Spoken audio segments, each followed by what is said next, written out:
Rarely one to go easy with his words, Donald Trump today couldn't have been more blunt. He was a sick and depraved man, and now he's gone. Baghdadi was vicious and violent, and he died in a vicious and violent way as a coward, running and crying.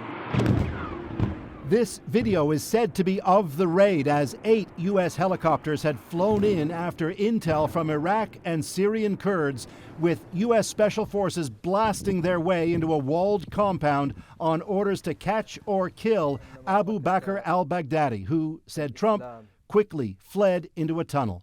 Whimpering and crying and screaming all the way.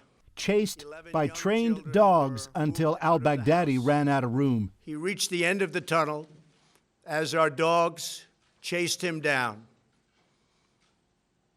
He ignited his vest, killing himself and the 3 children.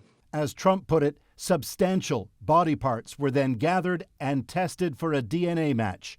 They got one. Back in Washington, Trump and other senior officials watched on from the Situation Room, like a movie, said Trump, echoing that shot from 2011 and the raid under Barack Obama that killed Osama bin Laden.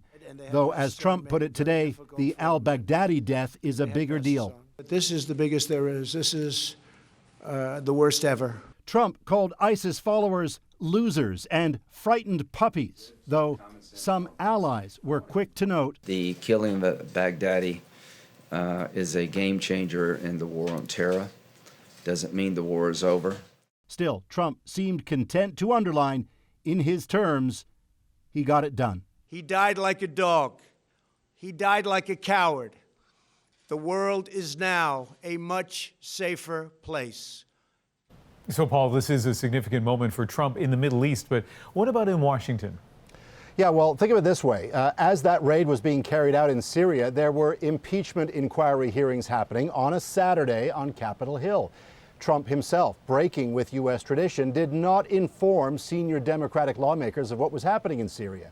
He said he didn't trust them to keep a secret. That's U.S. politics these days. And Baghdadi's death is unlikely to change that. After bin Laden got killed, Barack Obama's popularity went up for a bit and then back to where it had been. And there's little reason to think it'll be any different for Donald Trump.